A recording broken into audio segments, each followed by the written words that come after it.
Today there are a lot of interesting updates from the Pokrovsk direction. Here, General Mykhailo Drapaty, after stabilizing the situation on the front, managed to set the stage for decisive counterattacks that turned the tide of battle in the most critical sector of the front line, Pokrovsk. As mentioned in the last report, Drapaty led an intense campaign against Russian logistics, turning supply routes into death traps and drastically slowing their advance. He rotated brigades off the front line, reinforced positions with experienced fighters, and improved coordination, allowing Ukrainians to build and hold new defensive lines. With these defenses in place, Russian forces were unable to find meaningful gains anywhere, as they continued to throw their men into frontal meat-grinder assaults. At the same time, the Russian counteroffensive to push the Ukrainians out of Kursk was in full swing, defended against by some of the most elite and well-equipped Ukrainian combat brigades. This was the last thing Russians needed, as the Ukrainian defense in Kursk continued to deal more and more casualties to Russian forces. Many reserves that the Russian High Command preferred to send to Pokrovsk would have to be sent to Kursk instead, as the elite VDV and naval infantry corps of the Russian army continued to suffer devastating losses at Kursk. However, this was coming at a significant cost to the Russian efforts at Pokrovsk, as Russians were suffering a casualty rate nearly twice as high in this direction, taking over 15,000 losses, of which 7,000 were killed during January alone. With Russians running low on reserves, they resorted to desperate measures at Pokrovsk. Russians started sending the wounded to frontline positions and on active assault operations more and more frequently.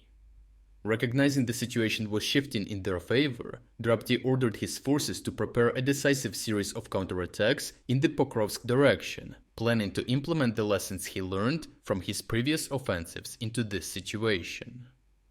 In early 2022, Drapaty was appointed deputy commander of the Southern Operational Command, where his forces halted the Russian advance from Kherson toward Kryvyi Rih and stabilized the front until Ukraine gathered reserves for a counteroffensive, just as he later did in Pokrovsk.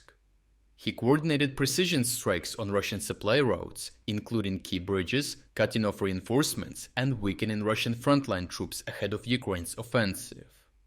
During the 2022 Kherson counteroffensive, Drapaty led the main Ukrainian advance toward the city, identifying weak points in Russian lines and deploying fast-moving armored units in thunder run tactics deep behind enemy positions.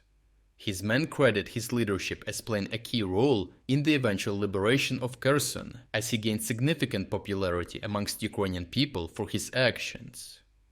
After stabilizing Pokrovsk, Drapaty identified key Russian weaknesses on the western flank after taking command in January 2025. Like at Kherson, he ordered a massive logistics striking campaign, but this time using massive amounts of drones, which he did not have at Kherson. Because of this, Russian supply lines collapsed, increasingly using horses, donkeys and camels, even handcuffing their soldiers together to prevent desertions, while cramming troops into pickup trucks to keep up the unsustainable tempo of assaults.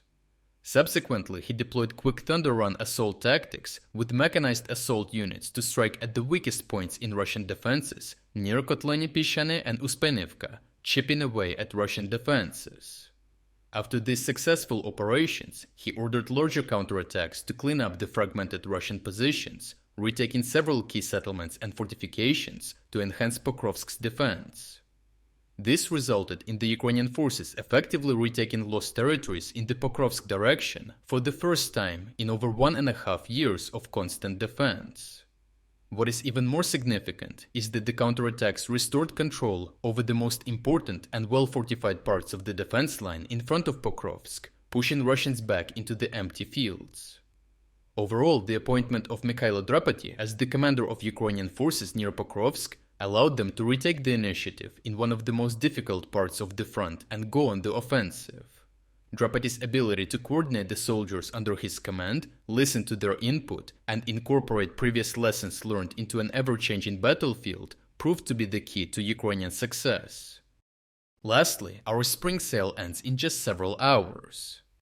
This is the best chance to support our independent Ukrainian reporting while getting a huge 40% discount on your subscription. As you know, this sale comes at a very difficult time for Ukraine. That is why right now, your support is more important than ever. By subscribing, you will not only support our efforts, but also gain access to our exclusive insights, comprehensive overviews of all fronts, and strategic geopolitics videos. If you wanted to support our efforts but never got a chance, now is the perfect moment to make a difference. So check out the link in the description to join our cause and become an exclusive member of our community. I truly appreciate everyone who stepped up to join us. Your support means the world to us.